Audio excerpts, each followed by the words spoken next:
All right, so this is the third installment for the causes of Japanese expansion. And we're looking at the question, how significant was China's political instability in causing or allowing for Japan's expansion or Japan's aggressive foreign policy? And basically, what we see is China in the first part of the 20th century is a lot of political turmoil, and this just makes it an easy option for Japanese expansion. In fact, when Japan first acted in 1931, when they invaded Manchuria, the Chinese nationalist government took little effective action, mainly because of the civil war that's going on, and we'll talk about that here at the very bottom.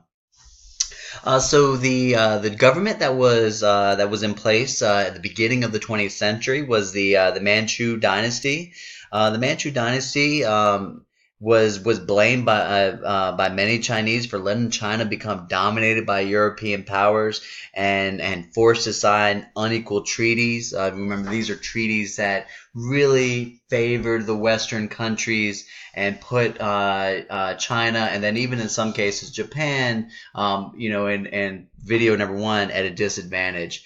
And so a couple of examples here with the Manchus and the unequal treaties. These treaties gave European powers control of China's seaports. They gave these European powers special trading privileges. European countries had carved out spheres of influences in China. Um, it was actually this weakness of China as a result of these unequal treaties that sparked Japan's decision to launch the first Sino-Japanese War in 1894. Remember, we said that Japan got Korea, Taiwan, and Port Arthur because of this. In 1844, as early as 1844, the United States was even establishing a presence in China.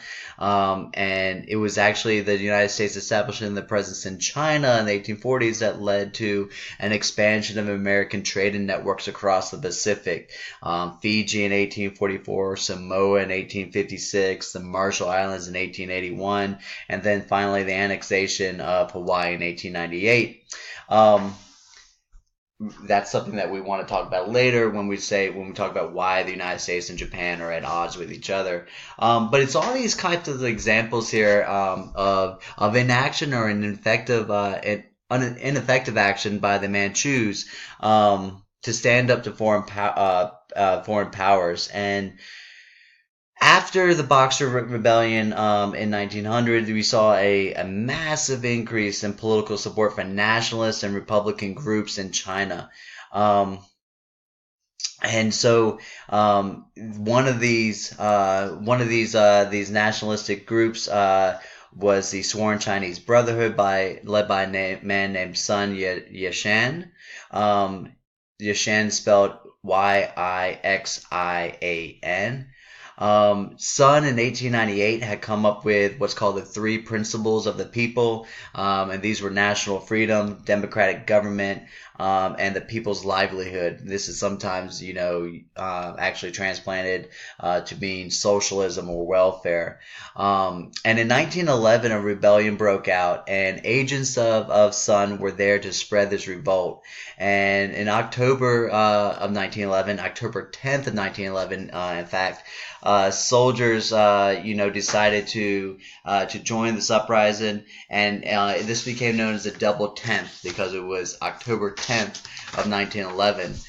Soon this spread to a full-scale revolution. This is the revolution of 1911. And by the end of November, 15 out of 18 Chinese provinces had joined this revolution. We see rebels form a provisional government in Nanjing. And we see the Manchus try to put the rebellion down, but soon they topple and crumble. And in February 1912, China becomes a republic. China during this time, they were supposed to be a democracy, but it soon turned into an autocracy.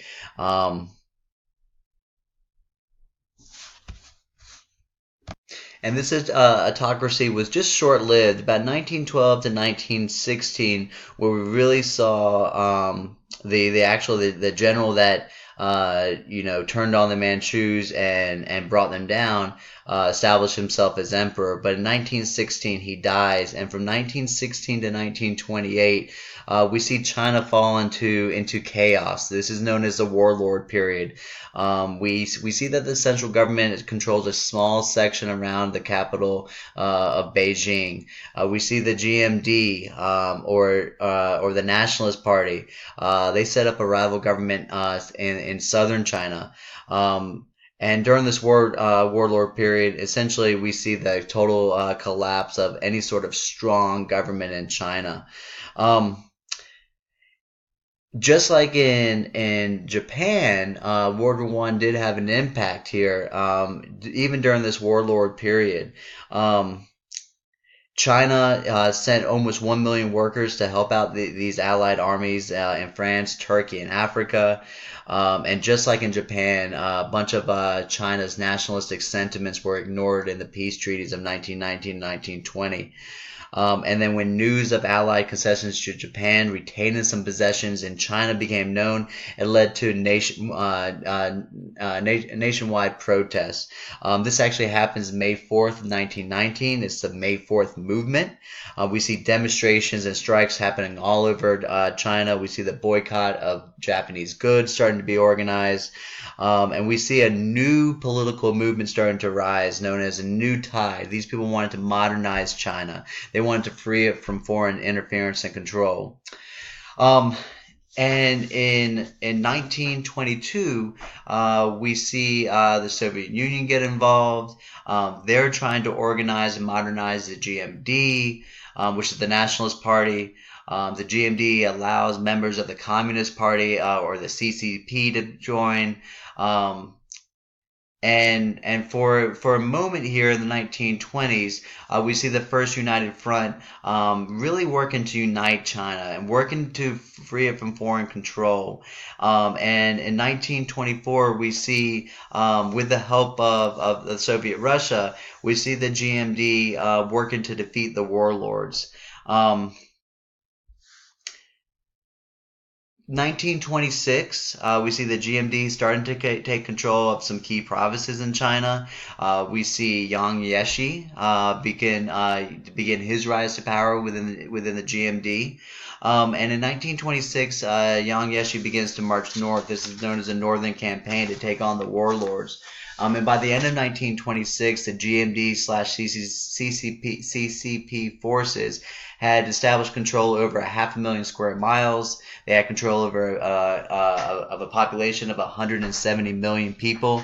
And so they were really making progress towards defeating the warlords. And it's just at this point where Yang Jiechi decided to break the alliance with the CCP. In April of 1927, Yang had the communists rounded up, and at least 5,000 communists and communist sympathizers were slaughtered in what's known as the Shanghai Massacre. And this soon spread to other areas where communist influence was strong. And this is going to be the start of the Chinese Civil War that's really going to last from 28 all the way through 49. And we see like a time period, a brief intermission there when they're fighting the Japanese. And so this Civil War in China, it's ripping them apart, especially in the north where Japan already has a presence. China's being ripped apart. They're experiencing political instability, and this is the opportunity that Japan wanted. They wanted this turmoil. They wanted this instability in China because this is going to make it an easy target for them to expand into Chinese territory. And so when Japan's looking on with eager eyes, Yang Jiechi starts to launch, to make it even easier, Yang Jiechi starts to launch what's called these extermination campaigns. And this is from 1930 through 34, even through 30, I would say 1930 to 1936. These extermination campaigns, they were targeting the communists. The first extermination campaigns killed more than 1 million Chinese. This is happening even as Japan's growing military excursions start to, cross over into Chinese territory. Yang Yeshi's continuing these extermination campaigns, and this has presented Japan with a golden opportunity to continue to expand into Chinese territory because the Chinese are distracted by this bitter civil war. So there's this lack of any sort of serious opposition to stop the Chinese.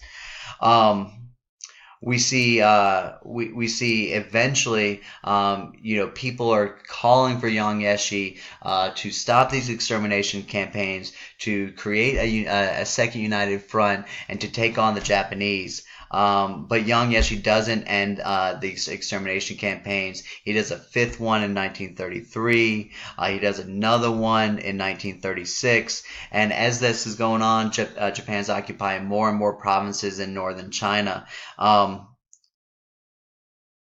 1936 is a key point here with Yang Yeshi, China, and Japan. Yang Yeshi in 1936 is doing yet another extermination campaign in the north. He's ignoring the demands from the ordinary Chinese people and from the CCP to stop this civil war and to form a united front against the Japanese. Yang Yeshi was ignoring this because he thought the communists were more of a threat than Japan, even though Japan was already invading into China. He felt like war could not be declared against Japan until the communists were defeated. And that's the only way that they would have that national unity to really rise up and to present a strong opposition to Japan. However, his people and his generals didn't agree. In December of 1936, Yang Yeshi was actually taken prisoner. And after 2 weeks of being held as prisoner, he agrees to the Second United Front. He's going to be placed as commander-in-chief of all the Chinese forces. You'll see Joseph Stalin of the Soviet Union provide weapons as a way to have an opposition to the Japanese. This Second United Front in the end of 1936 is actually going to be what leads Japan to launch an all-out invasion in July of 1937. Japan did this in 1937 because they feared that with this Second United Front happening in China, this political instability might come to an end. And with political instability coming to an end in China, that's going to cause their expansion into China to be more difficult. We're going to talk about, as I know I mentioned here with political instability in China, I said Japan was encroaching into Chinese territory, especially up there in the north, and all this stuff is happening. In the second section of the prescribed subject, we'll talk a little bit more about Japanese actions in Japan. To recap, we want to be able to look at these 3 videos and talk about the impact of nationalism and militarism on Japan's foreign policy, looking at this idea of seclusion, early nationalism in Japan with state nationalism, really emphasizing, cultural nationalism and patriotism and loyalty in Japan, the idea that, enrich the country by strengthening the military. That's a key thing here. We want to emphasize the idea that Japan has been looking to expand after they start to modernize. They're looking to expand into Korea, which is going to lead them into that first Sino-Japanese war. This interest in Korea is also going to be what results in the Russo-Japanese War in 1904 and 1905.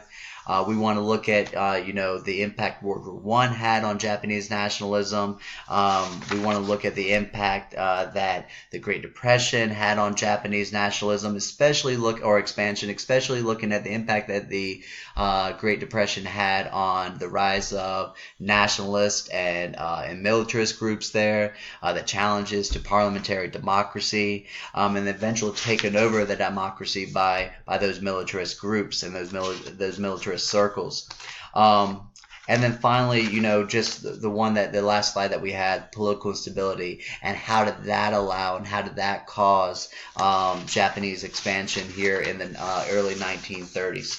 When I come back, if we have any questions or we want to discuss some of these things in more length, I'll be happy to do so. Just make sure that after you watch these 3 videos, that you're looking onto my calendar and participating and completing the source analysis section as well. All right, thanks a lot.